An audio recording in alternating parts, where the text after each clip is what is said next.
Assalamualaikum warahmatullahi wabarakatuh. Salam sejahtera bagi kita semua. Pada hari ini kita akan membahas sebuah isu penting yang menjadi sorotan publik, yaitu pengunduran Sri Mulyani sebagai Menteri Keuangan. Apa yang sebenarnya terjadi, bagaimana dampaknya, dan apa tanggapan dari berbagai pihak terkait, mulai dari siswa dan guru. Betul sekali, Sri Mulyani sebagai Menteri Keuangan belakangan ini menghadapi berbagai kritik dan tantangan yang dianggap sebagai kemunduran dalam kinerjanya, baik dari kebijakan, transparansi, maupun tingkat kepercayaan publik. Karena itu, kita tidak hanya akan membahas sudut pandang teori, tetapi juga mendengar yang terdampak. Ya, agar diskusi kita lebih objektif, kita sudah menyiapkan beberapa narasumber dari latar belakang yang berbeda. Ada siswa dan guru. Mari kita mulai sesi wawancara dan dengarkan pendapat mereka. Assalamualaikum warahmatullahi wabarakatuh.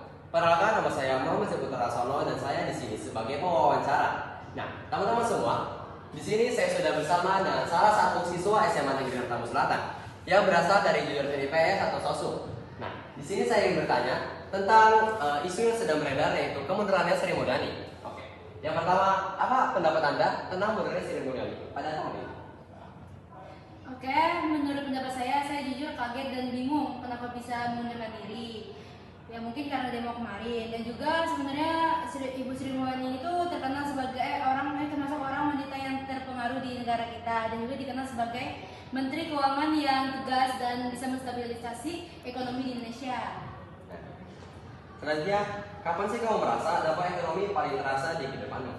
Saya paling merasa ya sekarang dari awal tahun saya mulai terasa ekonomi itu mulai rendah, karena tuh dari bahan alat kita belajar sekolah kita itu kayak itu mulai naik harganya, harga pangan, sandang, papan juga jadi ikut naik.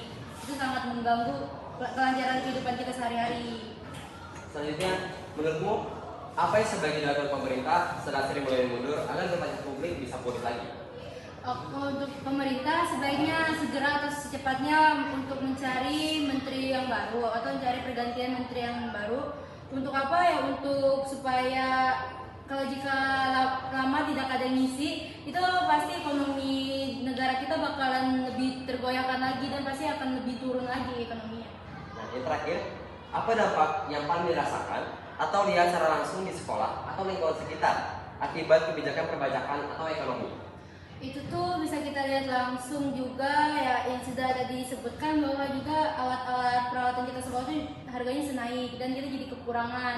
Yang tadinya punya latar belakang ekonomi yang susah atau tidak mampu itu bahkan lebih susah lagi, karena juga hal-hal tersebut itu bisa menjadikan tindakan kriminalitas karena dia tidak bisa memenuhi kebutuhan dia. Oke, jadi begitu jawabannya sudah kita dapatkan oleh teman kita yaitu Husni. Jadi sekian untuk wawancara yang pertama dari kelompok kami. Wassalamualaikum warahmatullahi wabarakatuh. Oke, baik, lanjut ke pertanyaan yang pertama. Apa pendapat kamu tentang peran Sri Mulyani dalam mengelola keuangan negara? Apakah ada kelebihan atau kekurangan?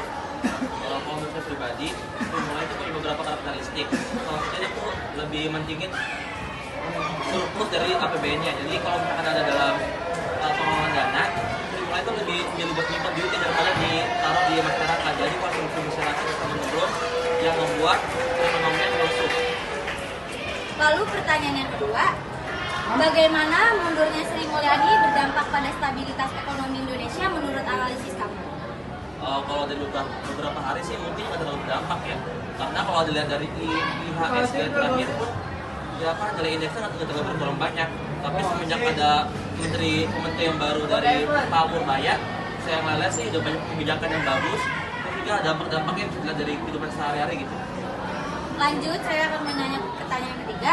Apa harapan kamu terhadap kebijakan ekonomi pemerintah setelah mundurnya Sri Mulyani? Ya kalau menurut saya sih semoga kebijakannya bisa dilakukan oleh masyarakat dengan baik. Karena kalau kebijakannya udah bagus tapi masyarakatnya nggak bagus, itu bisa membuat masyarakatnya juga merasa tertindas gitu. Karena kan kalau bukan kita sendiri nggak bisa menjelaskan dari kebijakannya, dan pasti kebijakan bakal jelas. Nah, lalu saya akan menjawab pertanyaan yang terakhir. Menurut kamu, apakah tekanan politik memiliki pengaruh besar terhadap keputusan Sri Mulyani mundur? Jelaskan.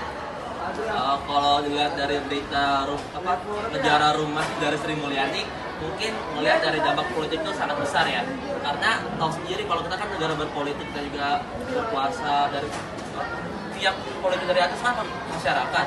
Jadi kalau misalkan masyarakat dan setelah sama pemerintahnya, pasti pemerintahnya mau ngomong harus lengserkan. Jadi memang menurut saya politik itu dari dampak besar dari lengsernya Mulyani.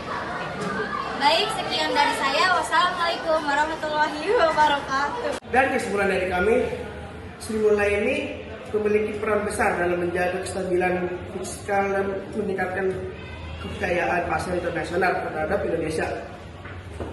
Mundurnya ia berpotensi menimbulkan gejolak, terutama menurut keyakinan investor dan investor asing. Dalam jangka pendek, selain faktor tersebut politik, tentang ekonomi seperti defisit anggaran dan tekanan global juga dapat memperkuat siklus terkait keputusannya. Selanjutnya dibacakan dari teman saya.